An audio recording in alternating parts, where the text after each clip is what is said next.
There is an old story of a merchant who sits in a marketplace, surrounded by his entire inventory of delicate glass jars. He is looking inward, so deeply immersed in a daydream that the real world has started to fade.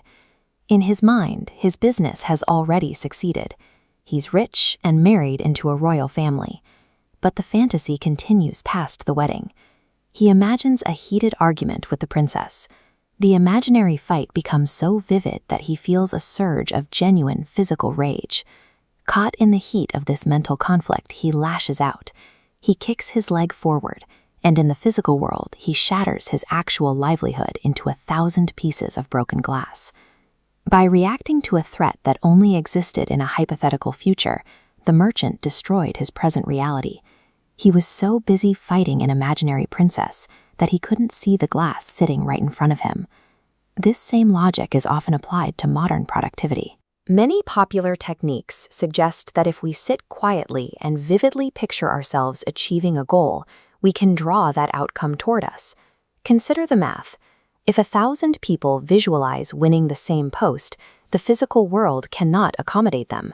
When we vividly picture an unreached finish line, the brain releases a reward for work that hasn't happened. This false accomplishment keeps the body perfectly still. Whether we are lost in a positive fantasy or a negative worry, the result is the same. The mind is occupied with a world that isn't there, leaving the body unable to move in the one that is. To understand why this happens, we have to look at the mechanics of progress. This text uses the analogy of a car journey. You are in Chennai, but you want to be in Bangalore. Sitting in the driver's seat and visualizing the Bangalore skyline does nothing to engage the transmission. You are focused on the destination, but the vehicle is still in park. Imagination is only useful as the ignition. It provides the initial spark needed to choose a direction and start the engine.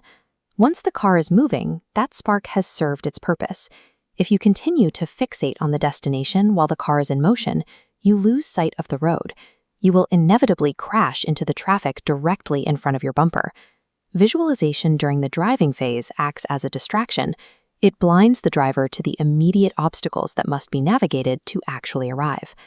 This perspective changes how we think about meditation or yoga.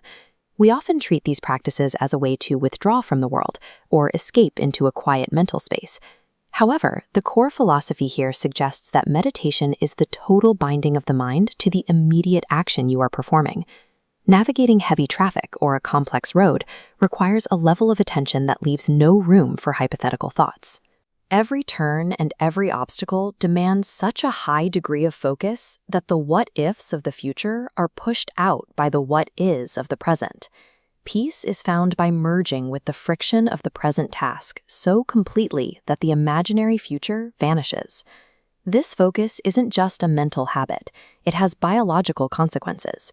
As this text highlights, our thoughts and emotions directly control the secretion of chemicals in our bodies. When the mind is caught in the tension of hypothetical futures, like the merchant's imaginary argument, the body responds by secreting unnecessary chemicals that lead to stress and physical decline. When we are locked into deep present moment action, that mental tension disappears. Without the what-if, those harmful chemical secretions stop. This allows the body to maintain its natural balance, neutralizing intrusive worries before they can manifest as physical stress. This state of clarity, what the text calls manathelavu, is an automated defense. It is the natural byproduct of a mind so occupied with execution that it has no room to produce anxiety. This leads to the ultimate goal mentioned in these writings, mukti, or liberation.